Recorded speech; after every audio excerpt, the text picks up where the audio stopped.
ప్రగాఢంగా అంటే తప్పకుండా భగవంతుడు సమాధానం లభిస్తుంది. కానీ మీరు నిజమైన ప్రయత్నం చేయకపోతే సహజంగానే ఆయన ప్రతిస్పందన అంటే ఆయన నుండి ప్రతిస్పందన పొందలేరు. ఏదో ఒక సమయంలో ప్రతి వ్యక్తి తన ప్రార్థన ఫలించడాన్ని చూస్తాడు. మీ సంకల్పం చాలా బలంగా ఉన్నప్పుడు అది భగవంతుణ్ణి స్పృశిస్తుంది. అప్పుడు మీ కోరిక నెరవేరాలని ఆయన సంకల్పిస్తాడు. ఆయన సంకల్పించినప్పుడు ప్రకృతి సమస్తము ఆయన ఆజ్ఞను పాలిస్తుంది.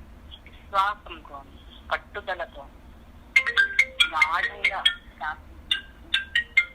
ప్రత్యుత్తరం తప్పక లభిస్తుంది.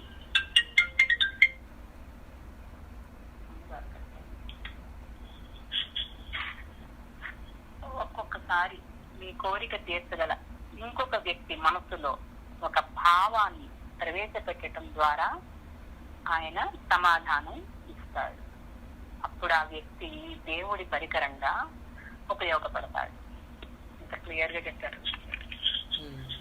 ఆ సంకల్పం మనకి ఇంకొక వ్యక్తి ద్వారా అక్కడ మేల్కొంటుంది అన్నమాట మన సంకల్పం. మనం కోరిన కోరిక మరలా తిరిగి ఏదో ఒక ఉపాధి ద్వారా మనకు అది జరుగుతుంది అని మనకు అనుభవంగా నాకు తెలిసింది. మనం క్యాచ్ చేయలేనప్పుడు ఎవరో ఒకరి ద్వారా అది అందించబడుతుంది. ఈ సాధన మార్గంలోకి వచ్చిన వాళ్ళందరికీ కూడా ఇది చాలా అనుభవంలోనే ఉంటుంది. అయితే ఇక్కడ గాఢమైన ప్రార్థన అన్నారు. గాఢమైన గాఢము అంటే హృదయ లోతులలోకి వెళ్ళటం అన్నమాట. అక్కడ మనసు ఉండదు. హృదయ లోతుల్లోకి వెళ్ళినప్పుడు అక్కడ ఏకైక సంకల్పమే ఉంటుంది, ఇంక మిగిలిన ఏమి ఉండదు. ఇది కూడా ఇదివరకు మొన్న ఒకసారి దేనికో వచ్చిందనమాట. అప్పుడు అనుకున్నాం విశ్వాసము నమ్మకము, ఆ రెండు ఉండాలన్నమాట. జరుగుతుందో జరగదో అనే అపనమ్మకం ఉంటే అవ్వదు. మళ్ళీ విశ్వాసము పట్టుదల అంటున్నారు. మరి ఆయన కూడా కాళీమా దర్శనాన్ని అలాగే రాసుకుంటారు. మొన్న కథ చెప్పుకున్నాం కదా, వర్షాలు పడాలని చెప్పి అందరూ యజ్ఞం చేయడానికి వెళ్తుంటే ఒక పాప గొడుగు తీసుకొస్తుంది. వర్షం లేదు కదమ్మా, ఎందుకు గొడుగు తెస్తున్నావు అంటే, మనం అందరం ప్రార్థన చేస్తే వర్షం పడుతుంది కదా, అందుకు గొడుగు అని చెప్తుంది. అంత నమ్మకం అన్నమాట. అంటే మిగిలిన వాళ్ళకి అంత నమ్మకం లేదు వాళ్ళ మీద. వాళ్ళకి పిల్లల్లో ఆ నమ్మకం ఎక్కువ ఉంటుంది. మనం కూడా అలా ప్రగాఢమైన ధ్యానంతో చూడండి. ఎవరైనా గురువు కావాలనుకుంటే అలా కోరితే గురువు వచ్చేస్తారని చెప్తారు. ఆ తపన ఉన్న వాళ్ళు నాకు ఈ మార్గం తెలియటానికి గురువు కావాలి అనుకున్నారనుకోండి, ఇంట్లో గురువు పెట్టుకుని నేను కూడా అలాగే కోరుకున్నాను, నాకు గురువు కావాలి.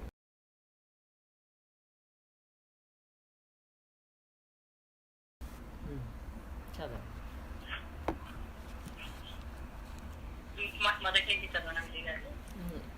అవసరం లేదు. ఈ మహాశక్తి ఎంత అద్భుతంగా పనిచేస్తుందో మీరు గుర్తించరు. అది గణితములాగా ఖచ్చితంగా పనిచేస్తుంది. దానిలో అయితే అనే సందేహమే లేదు. విశ్వాసము అంటే బైబిల్ ఉద్దేశం అదే. అది కనిపించని విషయాలకు రుజువు. ఇప్పుడు అయితే అనే సందేహమే లేదు అంటే ఆ పాప గొడుగులా. ఎలాంటి సందేహము లేకుండా ఉంటే ఆ దైవీ శక్తి, దివ్య శక్తి అంటారు. మనకు సుషుమ్న అనేది చెప్తారు కదా, 4 సంధ్యల్లోనూ ప్రార్థన చేయమని చెప్తారు. ఎందుకంటే ఆ దైవీ శక్తి 4 సంధ్యల్లోనూ సహజంగా ప్రకృతిలో సర్వములోనూ ఓపెన్ అవుతుంది అన్నమాట. ఆ సమయంలో తదాస్తు దేవతలు ఉంటారని అంటారు. తదాస్తు దేవతలు ఉండటం ఏంటంటే ఆ సమయంలో ఆ దివ్యశక్తి అందరికి అనుసంధానమై ఉంటుంది. తెలిసినా తెలియకపోయినా ఆ సమయంలో మనం ఏది అనుకుంటే అది జరుగుతుంది అన్నమాట. ఆ అందుకనే తదాస్తు దేవతలు ఉంటారు, ఏది పడితే అది మాట్లాడకండి అంటారు సాయం సంధ్యా సమయంలో ఉన్నప్పుడు. మన పెద్దలు అలా అనేవాళ్ళు. అవును అంటారు. అప్పుడు తదాస్తు దేవతలు ఎక్కడి నుంచి వస్తారు? మనమే, మన శక్తి ఆ దివ్యశక్తితో అనుసంధానమై ఉంటుందన్నమాట. ఆ సమయంలో సుషుమ్నా నాడి ఓపెన్ అవుతుంది, బ్రహ్మనాడి. ఆ నాడిలో ఉన్నప్పుడు మనం తెలిసినా తెలియకపోయినా ఏదన్నా జరుగుతుంది. ఇది తెలియదు కాబట్టి మనం ఆ సమయంలో ఏదైనా చేయడానుకున్నా అది కూడా జరుగుతుంది. అది మహాత్ముల్లో ఎప్పుడూ ఓపెన్ అయి ఉంటుంది అనమాట. ఆ దారి తెరిచి ఉంటుంది అని అర్థం. అది ఎప్పుడు ఓపెన్ అయ్యే ఉంటుంది వాళ్ళలో. తీవ్రమైన తపనలో నుంచి ఆ శ్వాస ఊర్ధ్వముఖానికి నడిచినప్పుడు సుషుమ్న ఓపెన్ అవుతుంది.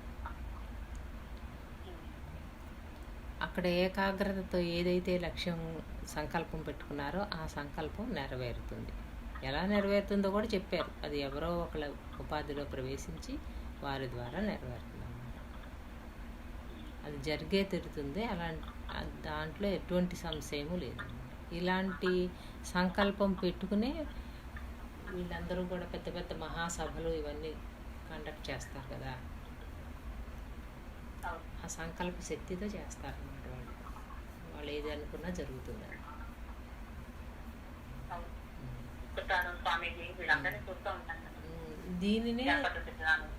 దీనినే మనకు అంతకుముందు పేజీల్లో ఏం చెప్పారు? నెమ్మదిగా ఆ సంకల్ప శక్తిని పెంచుకోవాలి అని చెప్పారు. ముందు ఒక చిన్న మనం చేయగలిగిన దానితో మొదలు పెట్టాలని చెప్పారు. అందుకని సాగర్ స్వామి మీరు ఎప్పుడన్నా 250 మందికి వంట చేశారా అంటారు. మనం అమ్మ అంటారు కదా 250 మంది అనగానే ఒకసారి. కానీ ఆ దివ్యత్వంతో ఉన్నవాళ్ళు దాని గురించి ఏమీ ఆలోచించరు. అది అప్పటికప్పుడు వచ్చినా కూడా దానిని ఆ దివ్యశక్తి నడుపుతుందనే నమ్మకంతో ఉంటారన్నమాట. ఇటువంటివన్నీ మనం పురాణాలు చదివితే తెలుస్తుంది వాళ్ళు ఎలా చేశారు. ద్రౌపది అడవిలో ఉన్నప్పుడు వనవాసంలో ద్రౌపది కుంతీదేవి ద్రౌపదో ఇలా దేనికో భోజనాలకి పిలుస్తారు. పిలిస్తే అప్పుడు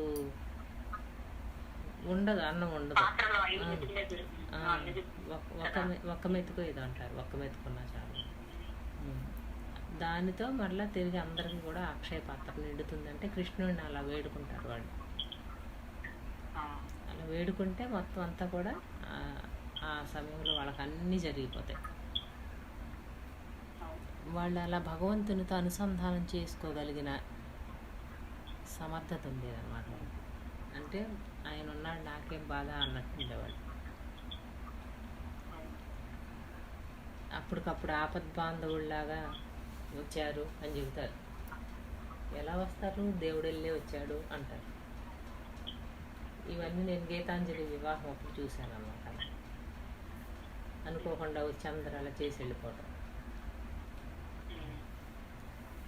అదంతా కూడా మనం ఆ దివ్యత్వంలో ఉన్నప్పుడు ఈశ్వరుడి ద్వారా నెరవేరుతుంది. లాహిరి మహాశయులు పెళ్ళిడికి వచ్చింది, ఏం ఆలోచించరేంటి అసలు పిల్ల గురించి అంటే ఆ ఈశ్వరుడి నిర్ణయంలో ఏం జరగాలో అదే జరుగుతుంది, ఆయనే చూసుకుంటాడు, మనకెందుకు అంటాడు అనమాట.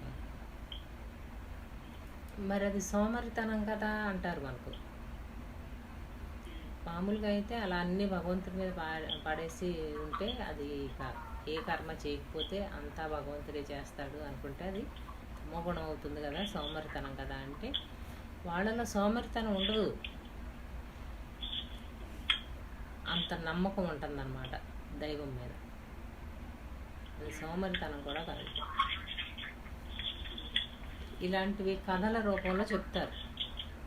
ఒక పెద్ద ఆమె నిరంతరం రాముల వారిని కొలుస్తుంది. ఎప్పుడు రామస్మరణలో ఉంటుందన్నమాట. ఆ స్మరణలో ఉంటూ ఏ రోజుకి ఆ రోజు ఆ ఆహారం నాకు ఆ రామచంద్ర ప్రభువే తీసుకొచ్చి ఇప్పిస్తారు అనే నమ్మకంతో ఉంటుంది. చెప్పానా? చెప్పారు. అలాగే ఆవిడ ఆ నమ్మకంతో ఉంటే ఒక పెద్ద తుఫాన్ వస్తుంది. ఇదంతా కూడా ఒక అతను చూస్తూ ఉంటాడు అన్నమాట బయట వేరుగా ఉండి. ఈవిడ ఎంతసేపు రాముల వారి తనకు ఆహారం పెడతారని ఏ పని చేయకుండా అలా ఉంటుంది. వాడందరూ తెచ్చి పెడుతుంటే తెలియట్లేదు ఈవిడికి అని చూస్తూ ఉంటాడు. ఒకరోజు పెద్ద గాలివాన వస్తే ఆ రోజు ఎవ్వరు రాకపోతే ఈవిడ బుద్ధి చెప్పాలి. ఎప్పుడు నా రాముడు వస్తాడు అంటుంది. వాళ్ళు ఎవరు వస్తారో చూద్దాం అసలు అని చెప్పి అతనే ఆహారం పట్టుకెళ్ళి ఆమెకి ఇచ్చి రాముడు వస్తాడు అంటాడు కదా, ఏడి నీ రాముడు అని అంటే, నీలో ఉన్నది రాముడే కదయ్యా అంటుంది. నీ ద్వారా నాకు రామచంద్ర ప్రభువే నీ ద్వారా ఆహారం అందించాడు అంటున్నమాట.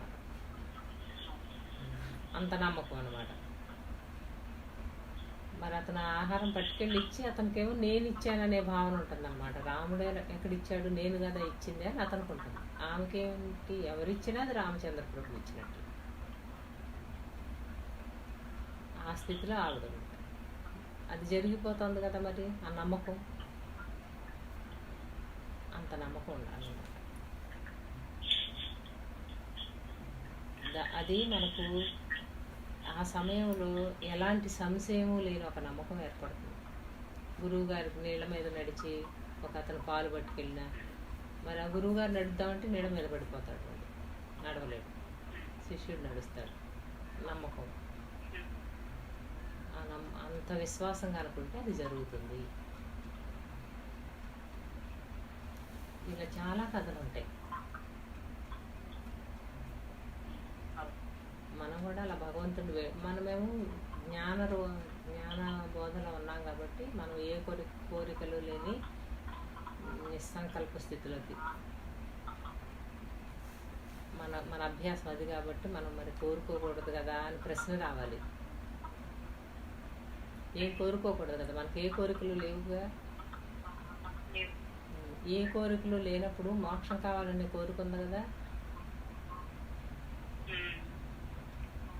అది మనకు సహజంగా అనుభవపూర్వకంగా మనకు అలా అనిపిస్తే, ఎలాంటి అసంతృప్తి లేకపోతే కోరుకోని అవసరం లేదు. ఇంకా మనం ఇన్నాళ్ళ నుంచి నేర్చుకుంటున్నాం, ఇదేదో అగమ్యగోచరంగా ఉంది, ఇంకా మనకి ఏం అర్థం కావటం లేదు, అలా మనం ఉండలేకపోతున్నాం ఏంటి అనిపిస్తే అప్పుడు వేడుకోవాలి. కోరుకోవటం కాదు, వేడుకోవాలన్నమాట. గురువును భగవంతుడిని వేడుకోవాలి. వేడుకుంటే ఆ స్ఫురణతో నడిపిస్తారు.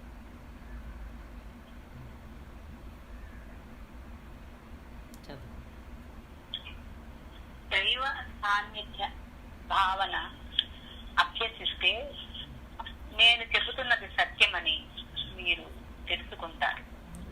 భగవంతుడిని ఆశ్రయించండి. తన నియమాలు ఎలా పనిచేస్తాయో చూపించి మీకు మార్గదర్శనం చేసే వరకు ప్రార్థించి విలపించండి. విలపించటం అంటే హృదయ స్థానంలో ఉండి వేడుకోవటం. ఇక్కడ విలపించటం అంటే వేడుకోవాలన్నమాట. ఆర్తితో, అది కూడా మామూలుగా కాదు, ఆర్తిగా వేడుకోవాలి. వేడుకుంటే ఆ మార్గం సూచించబడుతుంది. మార్గదర్శనం చేసే వరకు అది ఓపెన్ అవుతుంది. అక్కడ మనసు ఉండదు, అందుకే జరుగుతుంది. అక్కడ మనసు ఎప్పుడైతే అడ్డు తొలగిందో అది జరుగుతుంది.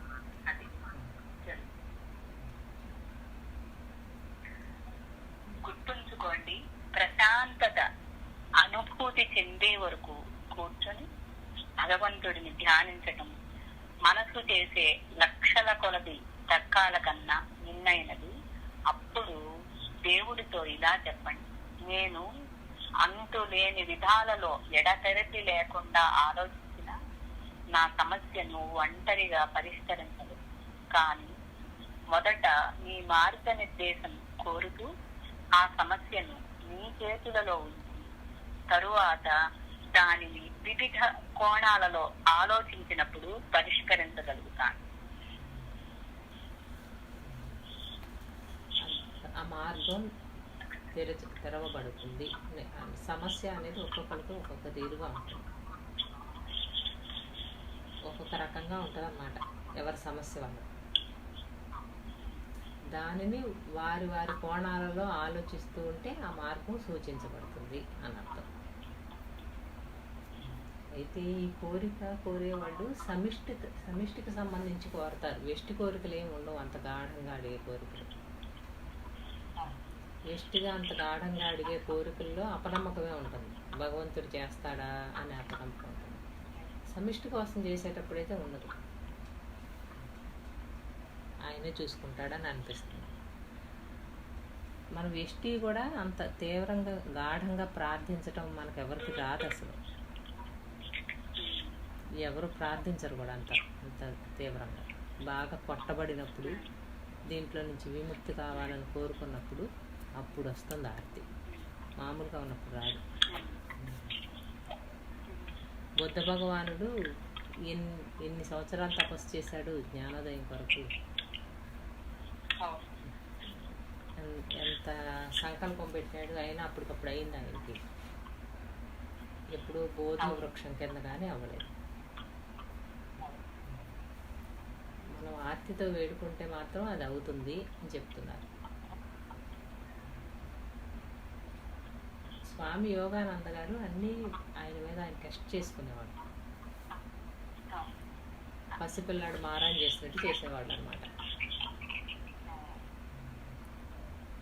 అదే తపన ఆర్తి ఎలా చెప్పారు రామకృష్ణ పరమహంస? నీటిలో ముంచితే గనక ఎలా అయితే మళ్ళీ ఆ గాలి పీల్చుకోవడానికి గిలగలా కొట్టుకుంటారో, ఒడ్డున పడ్డ చేప ఎలా కొట్టుకుంటుందో, నీటిలో పడగానే ఎలా ఉంటుంది, ఒడ్డున ఉన్నప్పుడు ఎలా ఉంటుంది, ఇప్పుడు నీటిలో చేరదామా అని ఉంటుంది దానికి. అలా నీటిలో ముంచగానే గిలగలా కొట్టుకుంటే అప్పుడు ఏంటి నా భగవంతుని అడిగితే నీళ్ళలో ముంచుతాడు అనుకుంటాడు వివేకానంద. ఒకసారి చేయి తీయగానే గాలి గట్టిగా పీల్చుకుని భగవంతుని అడిగితే నీళ్ళలో ముంచుతావేంటి అంటే, నీటిలో ఉన్నప్పుడు ఎలా అయితే గాలి పీల్చుకోవడానికి తపన చెందావో అంత తీవ్ర తపన కనుక నీకుంటే నేను నీకు భగవంతుడు చూపిస్తానంటాడు. అక్కడ ఇంకెలాంటి సంశయం ఉండకూడదు అన్నమాట, అంత తపన ఉండాలి. అంటే దానిని ఏమన్నారు, ఏకాగ్రత. అదే ఏకాగ్రతతో ఉంటారనమాట. ఇంకేది పట్టదు ప్రపంచంలో, ఇంక దేని మీదకి వెళ్ళదు. వాళ్ళకి వైరాగ్యం పాటించిన అవసరంలా, వైరాగ్యం వాళ్ళకి ఇంకా సహజంగానే అటు పోదు విషయాల వైపు, భగవంతుని వైపే ఉంటుంది. ఎప్పుడు అలా భగవంతునిలో భగవంతునితో ఉన్నాము అనే భద్రత మనకు వచ్చిందా ఎవరికైనా?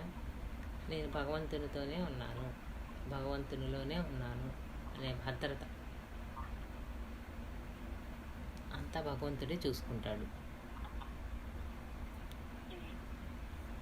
అంత నమ్మకం ఉండాలన్నమాట. కొంతమంది చెప్తారు చూడండి, మనం ఎవరికి ఏమీ హాని చేయలేదు, చీమకు కూడా అపకారం తలపట్లేదు, కాబట్టి మనకి ఏ హాని జరగదు అని చెప్తారు. ఏ నమ్మకంతో చెప్తారు వాళ్ళు? వాళ్ళ మీద వాళ్ళకి అంత విశ్వాసం అన్నమాట. వాళ్ళ మీద వాళ్ళకి అంత విశ్వాసం, మేము ఏ తప్పు చేయలేదు అని. అలా నమ్మకం ఉండాలన్నమాట, వేడుకోగలగాలి. అట్లా మనం ఆ పని మానేసి మన ఎదుటి మనల్ని ఎవరెవరు ఏమేమన్నారో వాళ్ళ గురించే ఎక్కువ ఆలోచిస్తాం భగవంతుడి కన్నా. తిరిగి వాళ్ళకి ఎలా తిరిగి మాట సమాధానం చెప్పాలి, అసలు నన్ను ఎందుకు ఇలా వీడు చులకనగా చూడాలను, నన్ను ఎందుకు అనాలి అను, వీటి మీద పని చేస్తుంది. కానీ మనసు వాటిని వదిలేసి భగవంతుడిని పట్టుకోవటం మీద పని చేయదు. వాటిని వదిలేసి భగవంతుని వైపు తిప్పితే ఇది ఉండదు, ఇది ఉంటే అది ఉండదు, తట్టుకోగలిగిన శక్తి ఉండదు ఇటువైపే ఉంటే. దీంతో మనకు అనవసరం, మనం భగవంతునితో అనుసంధానమై ఉండాలి అని పట్టించుకోకుండా ఆ స్మరణలో ఉంటే ఇది ఉండదు. అలా ప్రతి విషయంలోనూ ఆ స్మరణను కనుక పెట్టుకుంటే, మనం ఎప్పుడైతే తీవ్రమైన తపనలో అప్పటికప్పుడు ఆర్తితో కూర్చున్నామో అప్పటికప్పుడు జరిగిపోతుంది అనమాట అది అనుకోండి. నిజానికి ఇక్కడ ఇంకొకటి చెప్తున్నా, ఏమి అనుకోకూడదు, ఏమి అనుకోకుండా ఉంటేనే జరుగుతుంది. జిల్లెళ్ళు మూడమ్మ అంటారు, అడిగితే అడిగింది ఒక్కటే ఉంటుంది నాన్న, అడగకుండా ప్రార్థిస్తే అన్నీ ఉంటాయి.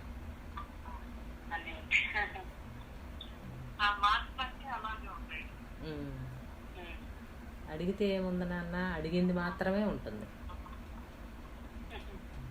అడగకుండా ప్రార్థిస్తే అన్నీ ఉంటాయి. అయితే ఇక్కడ ఒక రహస్యం ఉంది ఏంటంటే, మనకి ఇండియాలో సాంప్రదాయం ఇంటికి వచ్చిన వాళ్ళందరికీ లేదనకుండా పెట్టమని, అతిథుల్ని ఆదరించమని ఇవన్నీ ఉంటాయి అన్నమాట. సమయం సందర్భం లేకుండా వచ్చినా కూడా వాళ్ళకు అలా చేయగలగాలి, విసుక్కోకుండా. భగవంతుడే వచ్చాడని చేయగలగాలి. చెప్పి వచ్చిన వాళ్ళేమో అతిథులు, చెప్పకుండా వచ్చిన వాళ్ళు బంధువులు అని ఏదో చెప్పారు సాగర్ స్వామి. చెప్పి వచ్చేవాళ్ళు బంధువులు, చెప్పకుండా వచ్చిన వాళ్ళు అతిథులు. అతిథి దేవోభవ. చెప్పకుండా వచ్చిన వాళ్ళు సాక్షాత్తు విష్ణు స్వరూపులు అంట. మనకేమో ఇప్పుడు తిరగబడిపోయింది, చెప్పకుండా వచ్చారో అని.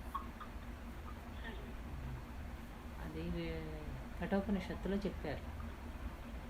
చెప్పి వచ్చే వాళ్ళకేమో మనం అన్నీ సమకూర్చి పెడతాం, చెప్పకుండా వచ్చిన వాళ్ళకి అప్పటికప్పుడు మనం ఏం పెట్టాలో తెలియదు. వాళ్ళకు కూడా ఒక నియమం ఉంటుంది అనమాట. చెప్పి వచ్చిన వాళ్ళకేమో మనం సరిగ్గా ఆదరణగా చూసామా లేదా అనేది పనిచేస్తుంది.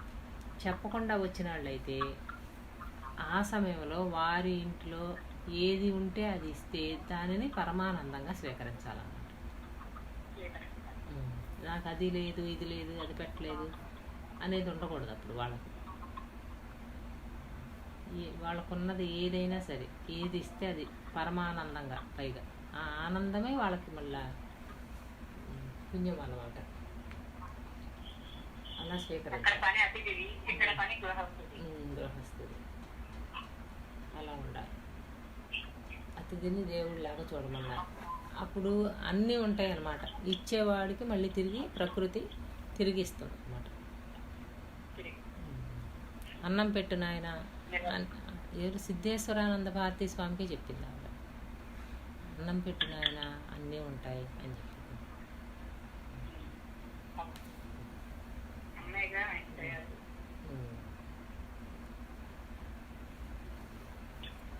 అదే చెప్తున్నారు ఇక్కడ కూడా. తమకు తాము సహాయం చేసుకునే వారికి భగవంతుడు తప్పక సహాయం చేస్తాడు. జ్ఞానంలో భగవంతుడిని ప్రార్థించిన తరువాత మీ మనస్సు ప్రశాంతంగా విశ్వాసముతో నిండి ఉన్నప్పుడు మీ సమస్యలకు వివిధ సమాధానాలు చూడగలుగుతారు. మళ్ళీ చెప్పండి. తమకు తాము సహాయం చేసుకునే వారికి భగవంతుడు తప్పక సహాయం చేస్తాడు. ధ్యానములో భగవంతుడిని ప్రార్థించిన తరువాత మీ మనస్సు ప్రశాంతముగా విశ్వాసముతో నిండి ఉన్నప్పుడు మీ సమస్యలకు వివిధ సమాధానాలు చూడగలుగుతారు. మీ మనస్సు ప్రశాంతంగా ఉంది కాబట్టి అత్యుత్తమ పరిష్కారం ఎంచుకోగలుగుతారు. దానిని పాటించండి, మీకు సఫలత కలుగుతుంది.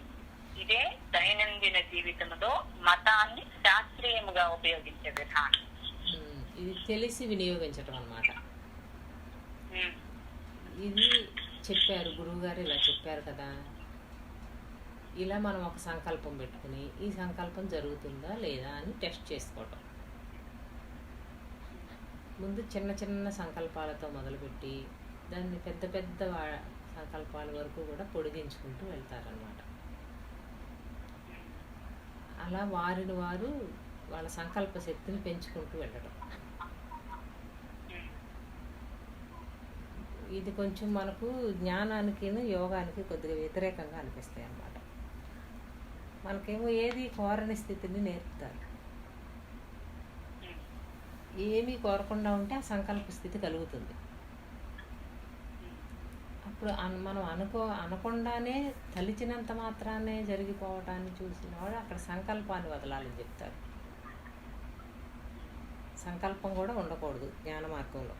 నిస్సంకల్పమే భగవంతుడు అని చెప్తారు. సంకల్పం కానీ ఒకేసారి ఆ స్థితిని రాదు కాబట్టి ఇలా అనేస్తారు. ఇది కొన్ని డిఫరెన్సెస్ ఉంటాయి అన్నమాట యోగ మార్గానికి జ్ఞాన మార్గానికి. వాళ్ళు క్రియాయోగం నేర్పేటప్పుడు మీ సంకల్ప శక్తిని మీరు ఇలా పెంపొందించుకోవాలి అని వాళ్ళకు నేర్పుతారనమాట. నెమ్మదిగా ఒక్కొక్క దాన్ని చిన్న చిన్న ఒకేసారి అక్కడ నిలబడలేదు కదా, చిన్న సంకల్పంతో మొదలుపెట్టి నేర్పుతారు. కొంతమందికి ఏమవుతుందంటే అనుకున్నది జరుగుతుంటే అహం వస్తుంది. నాకు ఆ స్థితి కలిగింది, నేను సాధించాను అనే అహం కూడా వస్తుంది అనమాట. అందుకని ప్రతిదీ కూడా గురువు గారి దగ్గరే చేయమని చెప్తారు, వాళ్ళు గమనిస్తూ ఉంటారు. రావణాసురుడికి బుద్ధి శుద్ధం కాకుండానే చాలా సిద్ధులే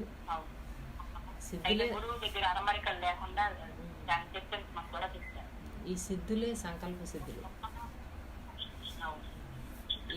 అంటే మామూలుగా మనం ఏమనుకుంటాం, మనం చాలా అల్పులము, భగవంతుడిని వేడుకుంటే భగవంతుడు ఆయన సర్వజ్ఞుడు, ఆయనే మన కోరికలన్నీ తీరుస్తాడు అని మనకి సామాన్యంగా అభిప్రాయం, మన అభిప్రాయం. నిజానికి భగవంతుడు మనలోనే ఉన్నాడు. భగవంతుడిని ప్రార్థించవలసిన విధంగా కనుక ప్రార్థిస్తే మనకు భగవంతుడు సమాధానం చెప్తాడు, భగవంతుడు మన కోరిక నెరవేరుస్తాడు, అది ఆయన వింటాడు అని చెప్తున్నారు. అలా విన్నప్పుడు మన సంకల్ప స్థితి ఎలా, శక్తి ఎలా పెరుగుతుందో గుర్తిస్తాడు. అప్పుడు ఏం తెలుస్తుంది, భగవంతుడు మనలోనే మనమే అయి ఉన్నాడు అనేది తెలుస్తుంది. మరి కోరుకున్నది ఇక్కడే, అనుకున్నది ఇక్కడే, ప్రార్థన చేసింది ఇక్కడే, తపన పడింది ఇక్కడే, స్ఫురించింది ఇక్కడే, ఈ నేనులోనే కదా, చైతన్యంలోనేగా. అలా గుర్తిస్తారనమాట. గుర్తించి ఆ సంకల్పాన్ని లోక కళ్యాణకారకంగా వినియోగించమని వాగ్దానం తీసుకుంటారు అప్పుడు గురువులు. ఎందుకంటే వాళ్ళ వెష్టిగా వినియోగిస్తే మళ్ళీ ఆ సంకల్ప శక్తి పనిచేయదు. సమిష్టికి వినియోగించినప్పుడే అది పనిచేస్తుంది.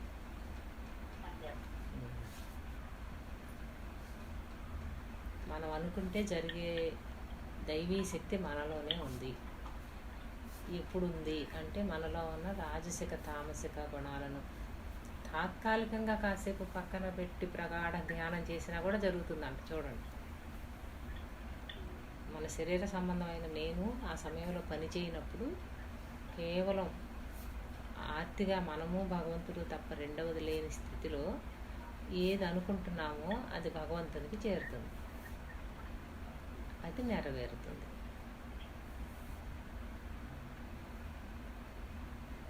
మనం ఏం కోరుకుంటాం, గురువునే కోరుకుంటాం, ఆత్మజ్ఞానాన్ని కోరుకుంటాం, అంతకుమించి మామూలుగా కోరుకోం కదా. నా కష్టాలన్నీ తీరిపోవాలని కోరుకోమని మనకు జ్ఞానంలో నేర్పట్ల, వాటిని అధిగమించగలిగిన శక్తిని ఇవ్వమని కోరుకోవాలి. ఇక్కడ నేను నిలబడలేకపోతున్నాను, నాకు ఆ శక్తిని నీవే ఇవ్వు అని కోరుకోవచ్చు.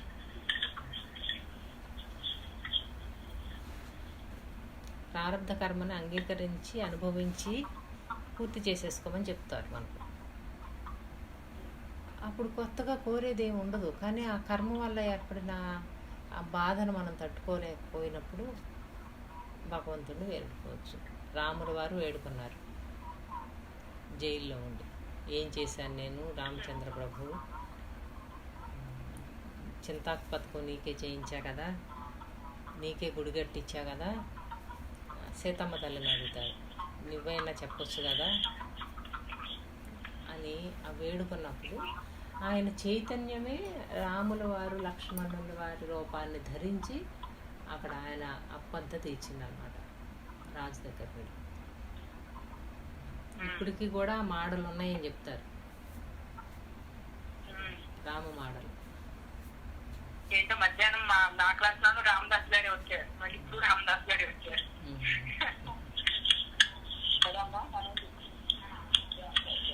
మరి అది ఎలా జరిగింది అంత అద్భుతం? వాళ్ళకి ఎలా జరిగినాయి అవన్నీ?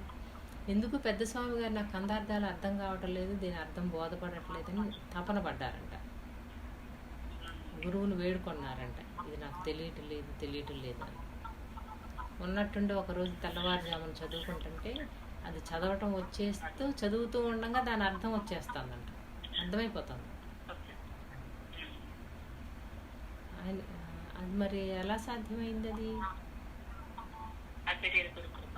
ఆ సంకల్ప శక్తి, ఇది నాకు అర్థం కావాలి అనే తపనలో నుంచి అది. అందుకే సరస్వతి అంతర్వాహిని అనమాట, మనకు కనిపించదు, కనపడకుండా అది పనిచేస్తూ ఉంటుంది. సరస్వతి ఏది అడిగితే అది మనకు అలా అందించబడుతుంది. ఇప్పుడు చెప్పుకున్న ఉదాహరణలన్నీ అవే అన్నమాట. భక్త ప్రహ్లాదుడు ఎలా పట్టుకున్నాడు భగవంతుడిని? ఎన్ని కష్టాలు వచ్చినా కూడా. వీళ్ళందరూ మనకు ఎందుకు ఇచ్చారు పురాణాల్లో అంటే, అలా ఉంటే మనకు ఎలాంటి బాధలు ఉండవు అని, భగవంతుడే చూసుకుంటాడు అని. కానీ అలా వదలటానికి మన మీద మనకే నమ్మకం ఉండదు. ఆ నమ్మకం లేకపోవటం వల్ల జరగదు. విశ్వాసము నమ్మకం ఉండాలి. ఇందులోకి రాకపూర్వమే భగవంతుడితో మనం మాట్లాడుకోగలిగేటట్లుగా నిరంతరం భగవంతునితో ఉన్నట్లుగా మనం అలా మారిపోతాం అన్నమాట. ఆ తర్వాత జ్ఞానంలోకి ప్రవేశం. ఏదైనా భగవంతునితోనే చెప్పుకుంటాం, అప్పుడు ఎవరికి చెప్పం. మనకు దుఃఖం వచ్చినా మనం ఏకాంతవాసంలో ఏకాంతంగా భగవంతుని దగ్గరే ఏడుస్తాం. అందరిలో ఏడవరు అన్నమాట వీళ్ళు. ఏది వచ్చినా భగవంతునికే చెప్పుకుంటారు లోపల. ఎవరైనా గురువుని పెట్టుకుంటే గురువుని, భగవంతుని పెట్టుకుంటే భగవంతుని, ఇష్టదేవత.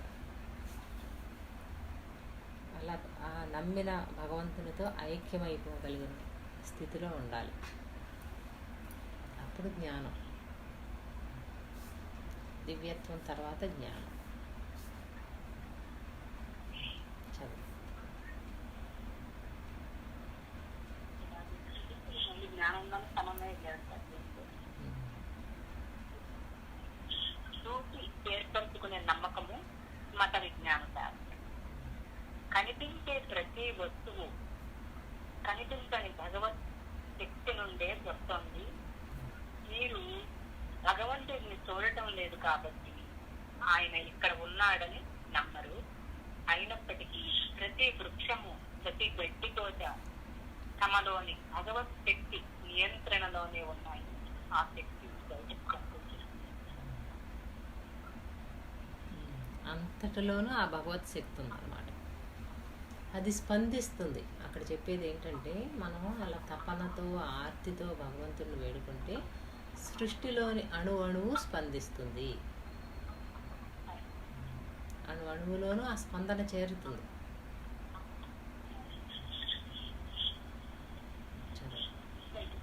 అదే భగవంతుడిని మేలుకొల్పటం అంటే.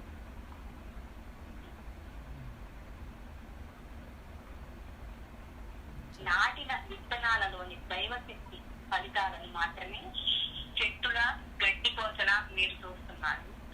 ఆ అనంతుడి కర్మాధారంలో లోపల ఏమి జరుగుతుందో మీరు చూడలేరు. అది జ్ఞానం కావాలి. అది బయట పైన ఇలా సంకల్ప శక్తితో ఇవి కోరుకుంటున్నాం, కానీ ఇంకా లోతుకంట వెళ్ళి అసలు భగవంతునిలో ఏం జరుగుతుంది అనేది చూడలేమన్నమాట. ఇక్కడే ఆగిపోతుంది. ఇప్పుడు భగవంతునిలో ఏం జరుగుతుంది అని భగవంతునితో నిరంతరం ఇందాక చెప్పినట్లు అనుసంధానమై ఉండటమే డివైన్ రొమాన్స్. ఇక దివ్య ప్రణయం. తాను భగవంతుడు తప్ప ఇంకా రెండవది లేదు. అలా ఉంటాడు.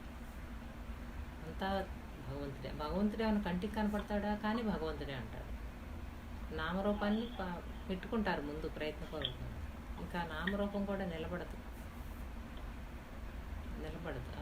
భగవంతుడు సర్వవ్యాపకుడు, సర్వజ్ఞుడు అన్నప్పుడు ఎక్కడుండి తలుచుకుంటే ఆయనకి చేరదు. దేవాలయాలకు వెళ్ళాలా, తీర్థయాత్రలకు వెళ్ళాలా? కొండ మీద ఉన్న దుర్గాదేవ పడమట సందులో ఉన్న దుర్గాదేవి కాదా అని చెప్పారు సాగర్ స్వామి ఒకసారి. ఈ దుర్గాదేవి వేరు ఆ దుర్గాదేవి వేరునా అన్నారు. ఎక్కడున్నా సర్వవ్యాపకము, వాళ్ళ దివ్యత్వ లక్షణాలతో చూస్తే అఖండము, అవిభాజ్యము, సర్వవ్యాపకము, సర్వజ్ఞము అయిన భగవంతుని చైతన్యము సర్వములోనూ ఉంటే ఎక్కడికి వెళ్ళి ప్రార్థించాలి? ఉన్న చోట ఉండి అడిగితే చాలు, ఎక్కడికి వెళ్ళని అవసరం లేదు. అలా ఉన్న చోట ఉండి అడగాలంటే ఎలా ఉండాలి? మూడవస్థలోనూ కూడా భగవంతుడు తాను తప్ప ఇంకా రెండవ దాంట్లో చేరకూడదు. రామకృష్ణ పరమహంస వలె ఆయన ఆఖరికి తోతాపూర్ గారి దగ్గర జ్ఞానం నేర్చుకోవాలన్నా కూడా ఉండండి అమ్మని అడుగొస్తాను అని అమ్మ దగ్గరికి వెళ్ళి తలుపులు వేసుకుని అడిగేవాడు అనమాట. అడిగితే ఆ లోపల నుంచి అమ్మ ఉన్న విగ్రహం నుంచి మాట్లాడుతుందా, తన లోపల నుంచి ఏదైతే స్ఫురించిందో దాన్ని తీసుకొచ్చి మళ్ళీ బయటకు చెప్పి అమ్మ ఇలా చెప్పింది అనుకో, ఇంకంతా అమ్మే. వివేకానందుడు అది జ్ఞానం కాదు కదా, అది కూడా ద్వైతమే కదా అనేవారు. కానీ అది లేనిదే జ్ఞానం రాదు.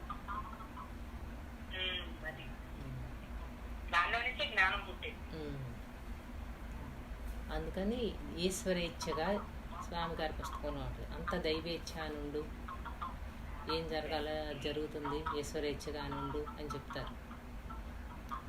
మన సొంత ఇచ్చని తీసి పక్కన పెట్టి ఇదంతా దైవేచ్ఛలో భాగంగా జరుగుతుందంట. అప్పుడు సృష్టిలోని స్పందన ప్రతిస్పందన అనమాట. సృష్టి అంతా కూడా స్పందన ప్రతిస్పందన. మనం ఎలా స్పందిస్తామో మన చుట్టుపక్కలంతా కూడా అలాగే ప్రతిస్పందిస్తుంది. మనం ఉద్వేగంతో ఉంటే మన చుట్టూ ప్రకృతి కూడా అలాగే ఉంటుంది, నల్లగా చీకటిగా. మనం సత్వగుణంతో ఉంటే మన చుట్టూ ప్రకృతి తెల్లగా ఉంటుంది, రజోగుణంతో ఉంటే ఎర్రగా ఉంటుంది. ప్రకృతి అంతా మనం ఎలా స్పందిస్తే తిరిగి అలా స్పందిస్తుంది. ఎదుటి వాళ్ళు తిట్టినా కొట్టినా కూడా పెద్ద స్వామి గారు వాళ్ళ శిష్యుడికి ఎలా చెప్పారు, మీరేం అనొద్దు, వాళ్ళు ఏది కావాలంటే అది చేసి పెట్టండి అని.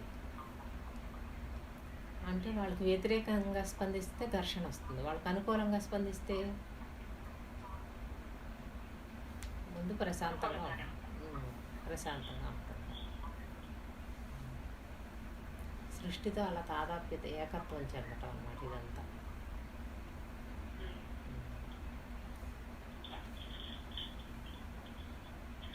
ఈ విశ్వంలోని ప్రతి వస్తువు దాని శక్తి సామర్థ్యాలు భగవంతుడి మనస్సు అనే కర్మాగారంలో ముందుగా రూపుదిద్దుకుంటాయి.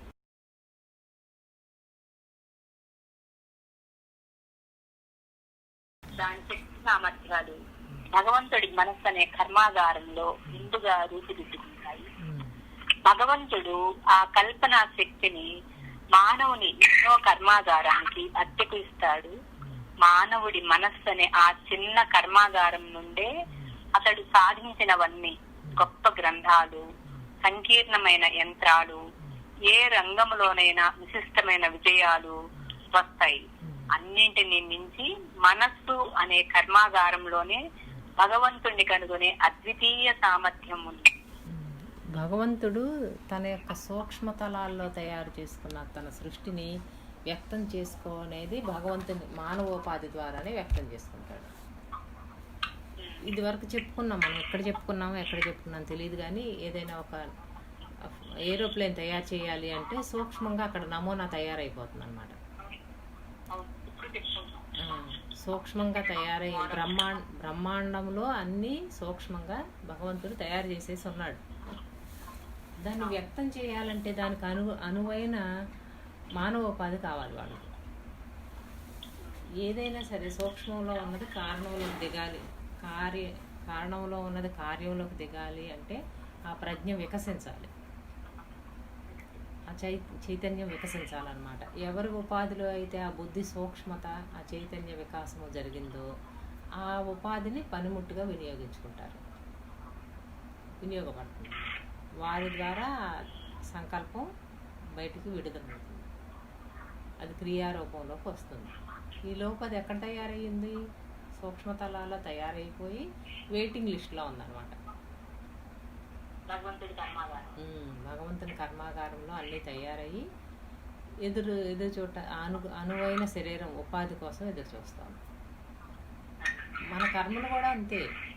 ఈ శరీరం వదిలేశాక మన కర్మలన్నీ కూడా భగవంతునిలో అలా వెయిటింగ్ లిస్ట్లో ఉంటాయి. ఎవరెవరు ఎక్కడెక్కడ పుట్టించాలో, ఎవరెవరితో ఏ రుణానుబంధం ఉందో అక్కడక్కడికి చేరవేస్తూ ఉంటుందన్నమాట. తర్వాత ఆ రుణం తీరిపోగానే ఎవరికి వాళ్ళు వల్ల ఆ భగవంతునిలోకి చేరిపోతారు. నటన పూర్తయిపోయింది. విశ్వంలో, బ్రహ్మాండంలో మాస్టర్స్ అందరూ కలిపి మనం ఎలా అయితే ప్రభుత్వం మీటింగ్స్ పెట్టుకుంటుందో, మన దేశానికి సంబంధించి ఏ రాష్ట్రాల్లో ఎలా జరుగుతుందో, ఎలా వాళ్ళన్నీ అక్కడి నుంచి ప్రభుత్వం పాస్ చేస్తుందో, అలా మనకి సూక్ష్మ తలాల్లో కూడా వీళ్ళందరూ మీటింగ్స్ పెట్టుకుంటారంట.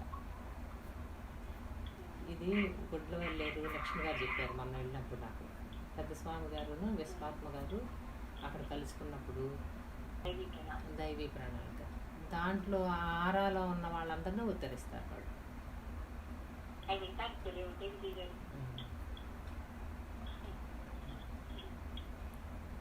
వాళ్ళు అందుకనే రాత్రులు నిద్రపోరని చెప్తారు. నిద్రపోరా అందులో విశ్వ ప్రణాళికలో భాగంగా పనిచేస్తారు. సూక్ష్మంగా ముందు అక్కడ జరిగిందే ఇక్కడ మనకు కార్యరూపంలోకి వస్తాం.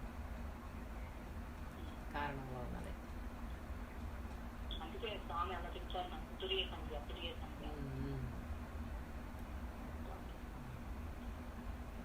ఇవి అశరీరి గురువులందరూ కూడా నిరంతరం పర్యవేక్షిస్తూ ఉంటారంట.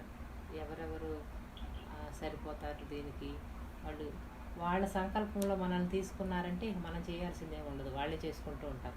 మన ఉపాధి ద్వారా వాళ్ళే చేసుకుపోతారు. మన వల్ల పిల్లలాగా ఉండటం.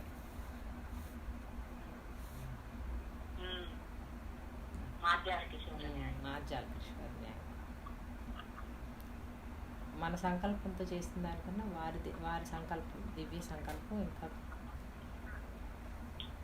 గట్టిదనమాట, బలమైన దివ్య సంకల్పం.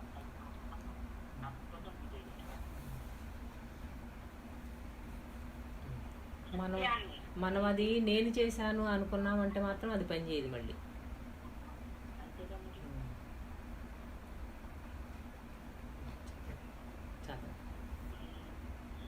సత్యాన్ని మీ జీవితానికి మూలాధారముగా తీసుకున్నప్పుడు మనస్సు ఒక అత్యుత్తమ జ్ఞాన సాధనం అవుతుంది.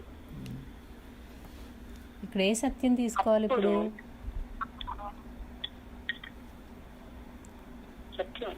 సత్యం మనకు మంచి అలవాట్లని కొన్ని ఉంటాయి, చెడు అలవాట్లని కొన్ని ఉంటాయి.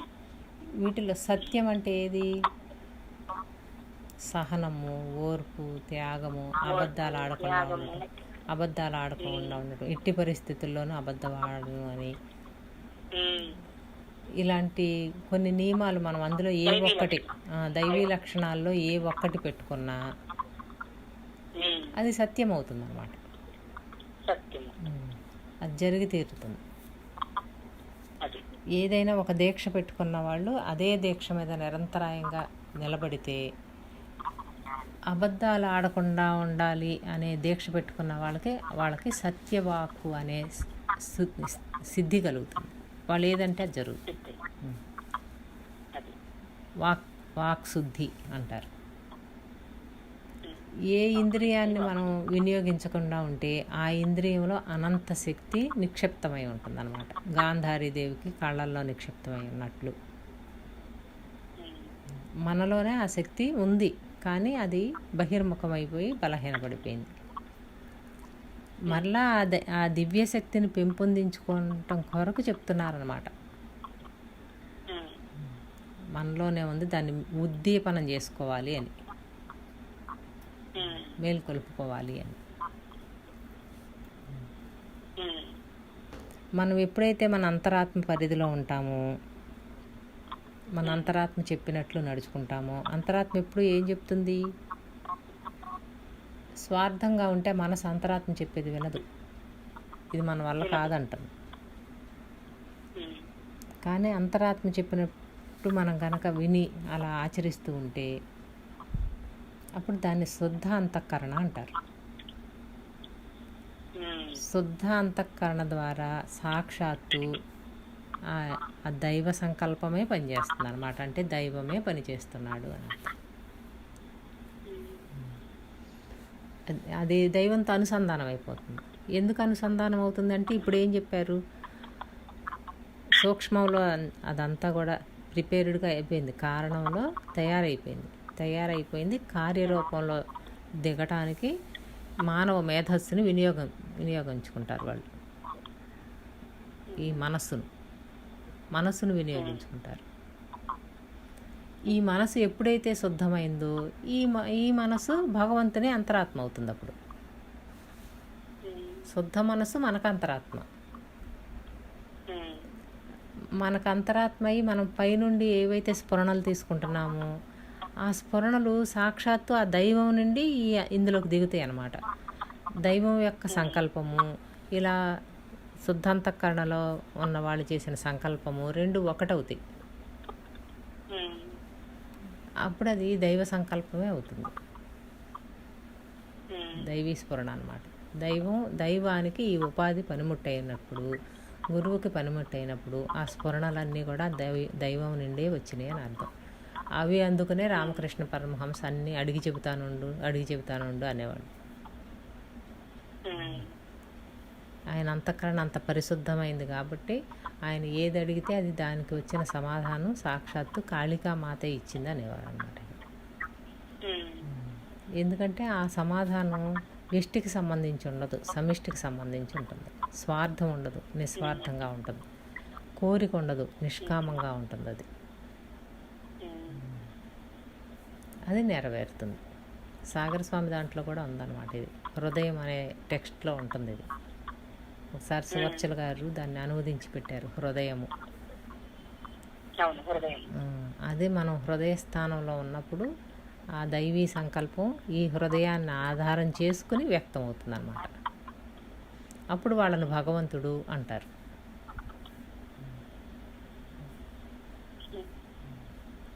మనం అలా మారగలగాలి. అంత శుద్ధ సంకల్ప స్థితిలోకి మారితే ఈ అంతఃకరణ భగవంతునికి పనిముట్టు, ఉపాధి అవుతుంది. భగవంతుడే డైరెక్ట్గా వాడుకుంటాడు దీన్ని.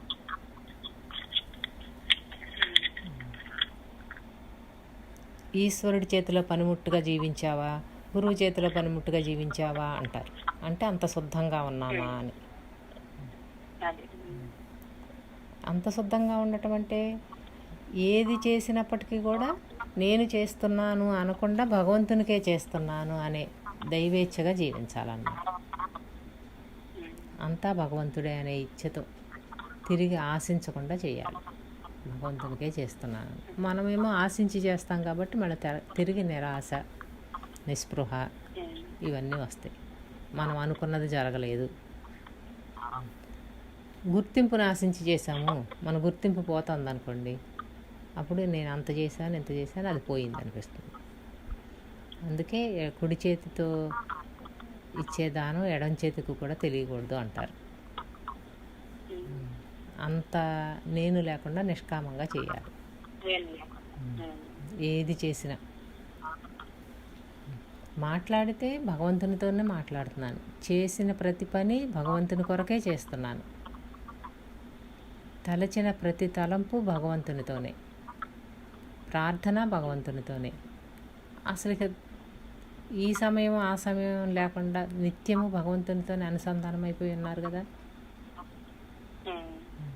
ఆ స్థితిలో భగవంతునితో మమేకమైపోవాలన్నమాట. అప్పుడు ఆ ఉపాధి ద్వారా జరిగేదంతా కూడా భగవంతుని సంకల్పమే.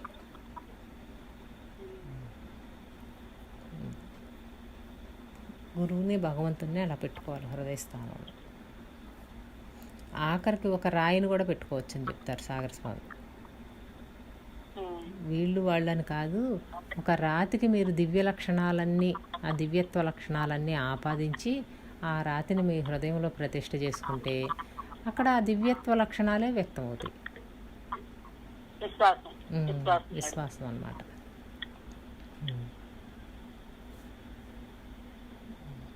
చదువు. అప్పుడు ప్రతి విషయాన్ని స్పష్టంగా వక్రీకరణ లేకుండా ఉన్నదున్నట్టుగా చూడగలుగుతారు. అందుచేత ఈ మనస్సుతో ప్రయోగం నేర్చుకోండి, మతము అనే శాస్త్రాన్ని అనుసరించండి. అప్పుడు మీరు ఒక ఉత్తమ రీతి శాస్త్రజ్ఞుడు, ఉత్తమ రీతి ఆవిష్కర్త, ఇంకా మీ విధికి విధాత అవ్వగలుగుతారు. విధికి విధాత. విధికి విధాత అంటే మన కర్మను మనమే రాసుకుంటాం.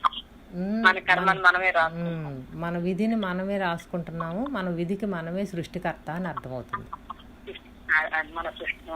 మన శరీరాన్ని మనమే సృష్టి చేసి తెచ్చుకుంటున్నాం. మన శరీరానికి సృష్టికర్త మనమే. ఈ పూర్వజన్మలో చేసుకున్న కోరికలే, సంస్కారాలే ఈ రూపాన్ని ధరించాయి. ఆ సంస్కారాలే మన ఎదురుగుండా వ్యక్తులను తీసుకొచ్చి పెట్టాయి. మనం ఒక్క కోరిక మనకి ఎంత సృష్టి చేస్తుంది. నాకు ఏం కోరికలు ఉంటాయి మనకు? నోములు వ్రతాలు ఎందుకు చేస్తారు? భర్త నన్ను బాగా చూసుకోవాలి, మంచి భర్త రావాలని కదా. ఈ జన్మలో మంచి భర్త రాలేదనుకోండి, అప్పుడు ఏమంటాం? కొట్టబడ్డప్పుడల్లా అబ్బాయి ఇలాంటి వాడా, మంచి భర్త వచ్చే జన్మలో ఇలాంటి వాడు అసలు నాకు వద్దే వద్దు అంటాం. మన లోపల ఎంత గాఢంగా కోరిక పెట్టుకున్నామో ఆ కోరికతోనే తిరిగి తర్వాత జన్మకు వస్తాం. అంటే మంచి భర్త కావాలి అనే కోరిక మళ్ళీ తిరిగి జన్మను తీసుకొచ్చింది. జన్మను తీసుకొచ్చినప్పుడు ఆ జన్మను తీసుకురా అవసరమైన తల్లిదండ్రులు, మళ్ళీ భర్త, ఆ భర్తకు సంబంధించిన కుటుంబ సభ్యులు, వీళ్ళిద్దరు ఏకత్వంతో పుట్టిన మళ్ళీ పిల్లలు, ఎంత సంసారం సృష్టి చేశాం. మనది ఒకే ఒక కోరిక ఎంతమందిని తీసుకొచ్చింది సృష్టిలోకి?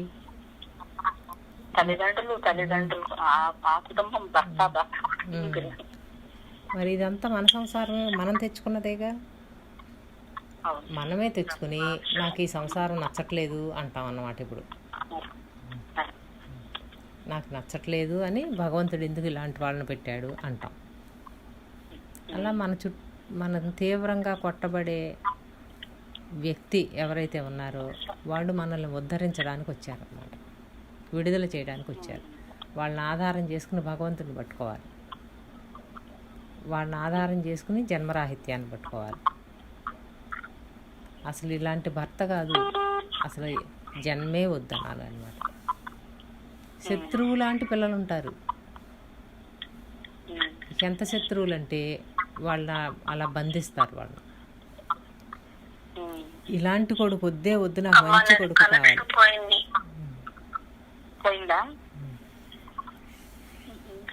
మంచి కొడుకు కావాలి అని కోరుకుంటారు అన్నమాట. ఎంత తీవ్రంగా తప్పిస్తే మళ్ళీ ఆ జన్మ వచ్చేస్తుంది. అందుకని మన విధికి విధాత మనమే అని తెలుస్తుంది.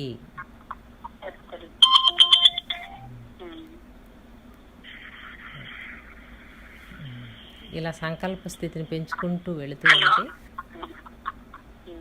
కారణంలో ఉన్నది కార్యరూపంలోకి వస్తుంటే, కారణంలో ఉన్నదే కార్యరూపంలోకి వస్తుందంటే ఆ కారణానికి సృష్టికర్త మనమే అని తెలుస్తుంది అన్నమాట. తిరిగి మళ్ళీ వచ్చే జన్మకి ఏర్పాటు చేసుకునే కర్మ కూడా మనమే ఏర్పాటు చేసుకుంటున్నాము.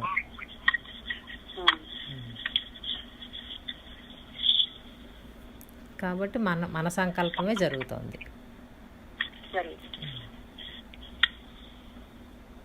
భగవంతుడు అప్పుడు నిమిత్త కారణంగా ఉన్నాడు అన్నమాట.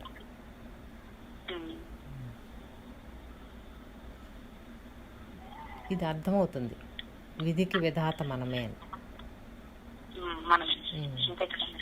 విధికి విధాతం అవ్వగలుగుతారు. నేను చెప్పిన సత్యాలను గుర్తుంచుకొని ఆచరణలో పెడితే జీవితంలో మీరు సాధించలేనిదేమీ ఉండదు. అన్నిటికంటే గొప్ప విజయం భగవంతుని కనుగొనటం. మతములో శాస్త్రీయ విధానాలను అనుసరించటం వల్ల ఆధ్యాత్మిక సాధ్యతల పట్ల మీ అనిశ్చితమైన నమ్మకము సత్యముగా నిరూపించబడి అత్యుత్తమ ఫలితాలను ఇస్తాయి. మన ఋషులు మహాత్ములు వీళ్ళందరూ ఆచరించి ఏం చేశారంటే ఆ క్రమబద్ధీకరణ చేశారనమాట. ఒక క్రమాన్ని సృష్టించారు. దాన్ని మత పద్ధతి అన్నారు. అప్పుడు క్రీస్తు మతంలో వారు చెప్పిన విధానాన్ని పాటించిన, అల్లా వాళ్ళ మత గ్రంథాలు చెప్పిన విధంగా పాటించిన, మనకు మన భగవద్గీత చెప్పిన విధంగా పాటించిన అందరూ కూడా ఆ దివ్యత్వానికి చేస్తారనమాట. అలా తయారు చేశారు వాళ్ళు ఆచరించిన ఆచరణని అందరికీ అందించటం కొరకు అలా తయారు చేశారన్నమాట. దానిని మనం ఫాలో అయితే చాలు, ఆ దివ్యత్వంలోకి చేరిపోతాం. అది ఆధ్యాత్మిక సాధ్యతల పట్ల మీ అనిశ్చితమైన నమ్మకం అది సత్యంగా నిరూపించబడి మీకు అత్యుత్తమ ఫలితాలు. మన మత పెద్దలు ఇలా చేశారు, మునులు పొందిన శాంతి నేను ఎందుకు పొందలేను? అమ్మో, వాళ్ళు ఎక్కడో ఋషులు అడవుల్లో కూర్చొని తపస్సు చేసుకుంటారు, వాళ్ళకైతేనే వస్తుంది కానీ మనం ఎక్కడ చేస్తాము అనుకుంటాం మనం. అది మనసు అన్నమాట. మనసును దాటిన వాళ్ళకు ఈ సూక్ష్మ స్థితి బోధపడుతుంది. అప్పుడు హృదయ స్థానంలో ఉండి నిరంతరాయంగా ఆ భగవంతునితో ఏకత్వంతో ఉంటారు, గురువుతో ఏకత్వంతో ఉంటారు. ఈ అహంకారం తగ్గిపోతూ ఉంటుంది అన్నమాట. అప్పుడు పలచబడిపోతుంది. ఇది ఎప్పుడైతే అడ్డు తొలగిందో ఆ మార్గం ఎప్పుడూ ఉన్నదనేది మనకు తెలుస్తుంది. అది ఎప్పుడూ ఉంది. ఇంకొక 2 lines లో విజయ్ గారు ఇది జ్ఞానంతో సమన్వయం చేస్తున్నారు ఇక్కడ. ఏంటంటే అప్పుడు భూమి మీద శాస్త్రజ్ఞులందరికన్నా మిన్నగా మానవులందరిలోనూ అత్యంత సాఫల్యతా సిద్ధిని మీరు పొందుతారు. భగవంతుడిని కనుగొన్న మహాత్ములు ఎన్నడూ సందేహములో ఉండరు. వారు సత్యానుభవాన్ని పొందుతారు. నీవు సత్యమును తెలుసుకుంటావు, సత్యము నిన్ను ముక్తునిగా చేస్తుంది. ఇది బైబిల్ వాక్యం. భగవంతుడిని కనుగొన్నప్పుడు మీకు సర్వము సర్వము సమకూరినప్పుడు తన యొక్క సంకల్ప స్థితిని, శక్తిని గుర్తిస్తాడు. తన నుండి భగవంతుడు వ్యక్తమవుతున్నాడని గుర్తిస్తాడు. ఇప్పుడు భగవంతుడు తన ద్వారా పలికిస్తున్నాడు అంటారు, గురువులు ఈ ఉపాధిని పనిముట్టుగా చేసుకున్నాడు అంటారు. అంతేగాని నేను పెట్టారనమాట. వాటికి వాళ్ళ వ్యష్టి నేను ఉండదు. భగవంతుడే ఈ ఉపాధి ద్వారా, గురువే ఈ ఉపాధి ద్వారా.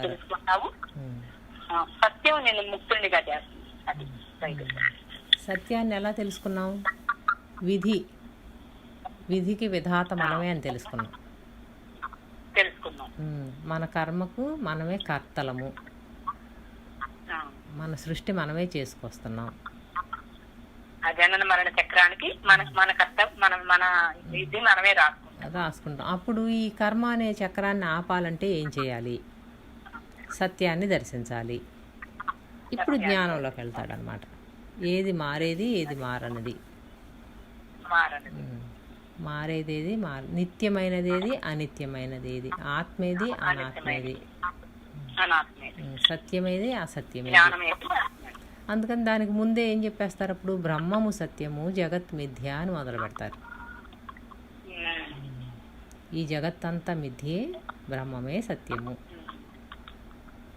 ఇప్పుడు ఆ భగవంతుడు అందరిలోనూ ఎలా ఉన్నాడో మనలో కూడా అలా ఉన్నాడు. భగవంతుడు అంటే ఆ బ్రహ్మ శుద్ధ చైతన్యమే భగవంతుడు. మనలో కూడా అలా ఉన్నాడు. మరి మనలో ఉన్న శుద్ధ చైతన్యం అనే భగవంతుడు మనకు ఎందుకు అనుభవంలోకి రావడం లేదంటే మనం కూడా భగవంతునిలాగా మారాలి, అంత శుద్ధంగా మారాలి.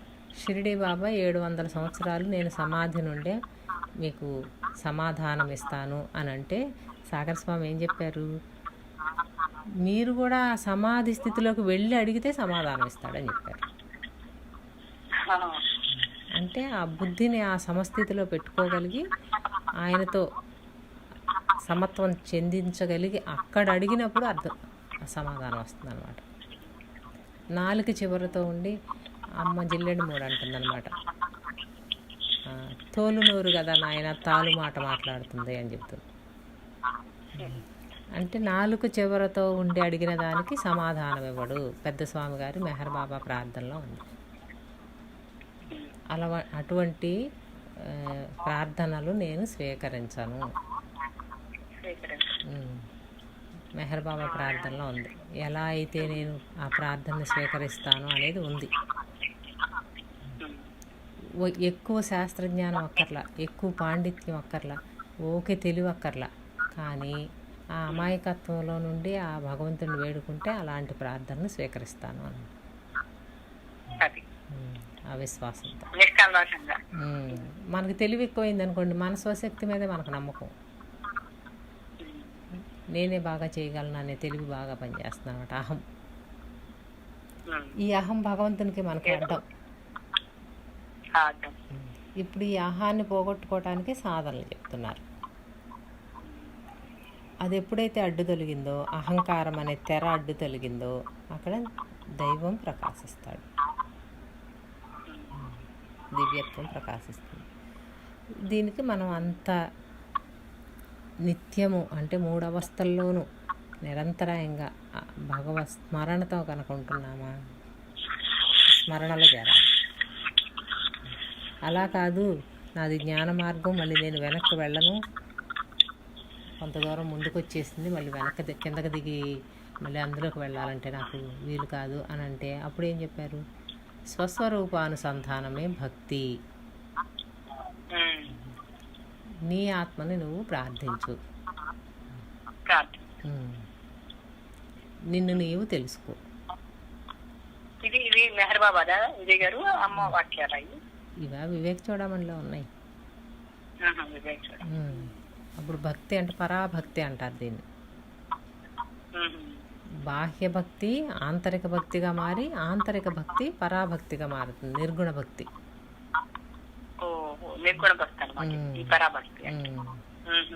అక్కడే నామము రూపం, స్వస్వరూపానుసంధానమే భక్తి. అప్పుడు దానినే జ్ఞాన యజ్ఞం అంటారు.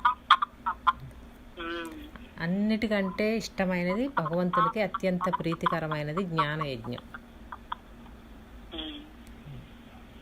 బాహ్య భక్తి కన్నా ఆంతరిక భక్తి, స్వస్వరూపం గురించి తెలుసుకోవటం, ఆ స్వరూపంలో నిలబడగలగటం, అదే సత్య వస్తువు. ఇప్పుడు చెప్పిన సత్యం అదే. రియాలిటీలోకి వెళ్తారు, సత్యంలోకి వెళ్తారు, సత్యాన్ని దర్శిస్తారు. సత్యమే తానవుతాడు అనమాట అక్కడ. అది సత్యం అంటే అంతే కదా.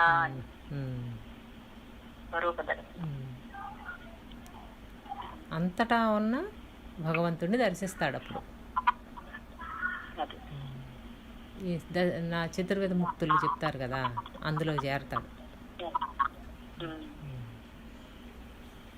అన్నిటికంటే అత్యుత్తమమైనది స్వస్వరూపానుసంధానమే భక్తి. కానీ ఆ నిర్గుణ భక్తిని అంత తొందరగా ఉపాసన చేయలేరు,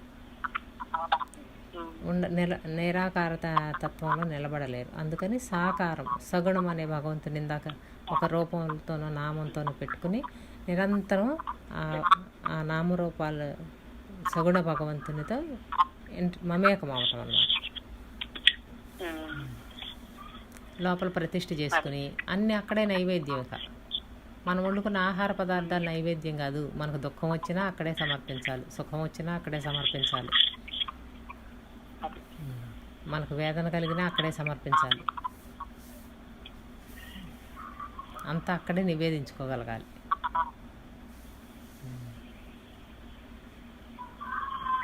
హృదయంలో పెట్టుకోవటం అంటే నిరంతరాయంగా అన్నమాట. మనకంటే వేరే లేదు.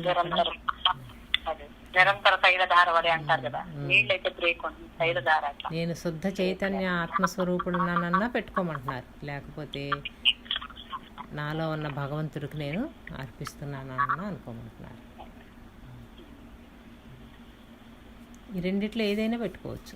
నిర్గుణం పెట్టుకున్నా సగుణం పెట్టుకున్నా దైవానికే చెందుతుంది. నిర్గుణమేమో పరాభక్తి, సగుణమేమో బాహ్యభక్తి. బాహ్యభక్తి ఆంతరిక భక్తిగా మారాలి. అంతరంలోకి వెళ్ళాలి. అక్కడ సత్యం దర్శింపబడుతుంది అన్నమాట, తెలియబడుతుంది. మన స్వరూప జ్ఞానం మనకు గోచరిస్తుంది.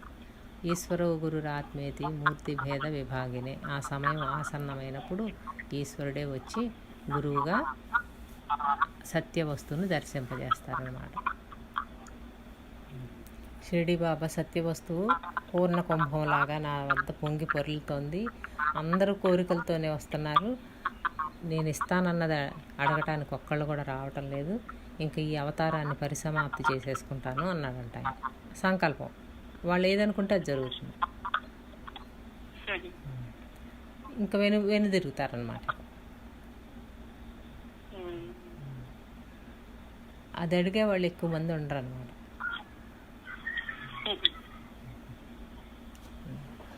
కోరికలతో నడిచే వారి మార్గం చాలా వెడల్పుగా ఉందంట. భగవంతుని కోసం వెళ్ళే మార్గం చాలా ఇరుకుగా ఉందంట.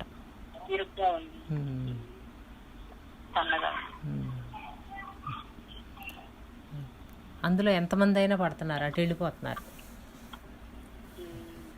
ఇటు రారనమాట. అందుకనే కృష్ణ పరమాత్మ భగవంతుని గురించి ఆలోచించువారు, చెప్పువారు, వినువారు ఇలా అనేకులు కనపడుతున్నారు. కానీ ఒకానొక్కడు మాత్రం తనను అనుసరించేవాడిగా ఉన్నాడంట. ఒకానొక్కడు.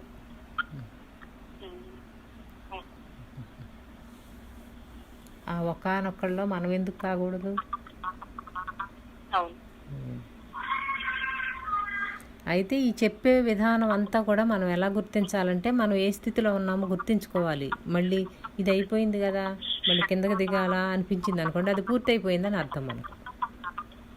అప్పుడు పరాభక్తిలోకి వెళ్ళిపోవాలి. ఇంకిటి మనస్కరించకపోతే పరాభక్తిలోకి వెళ్ళాలి. ఇలా ఉన్నాం కదా మనం అని అనిపించినప్పుడు ఆ పైది మన స్థితి భేదాన్ని బట్టి గుర్తించాలన్నమాట ఎక్కడ చెప్తున్నారు అనేది.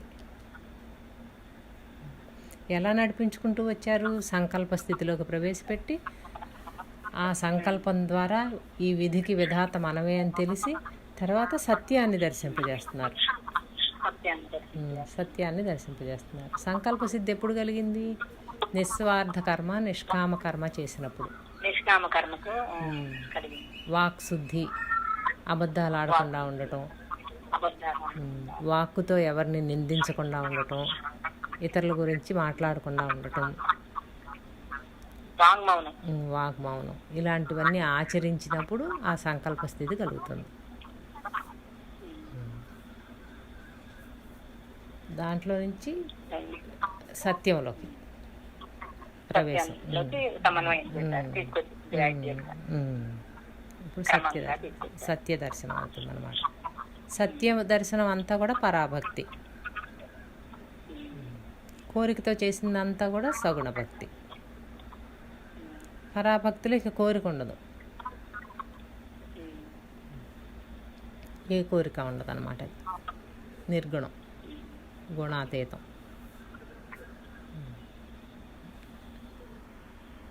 అయిపోయిందా టైము? విజయ్ గారు మీకు కూడా టైం అయిందండి. 5:30 బాబు గారు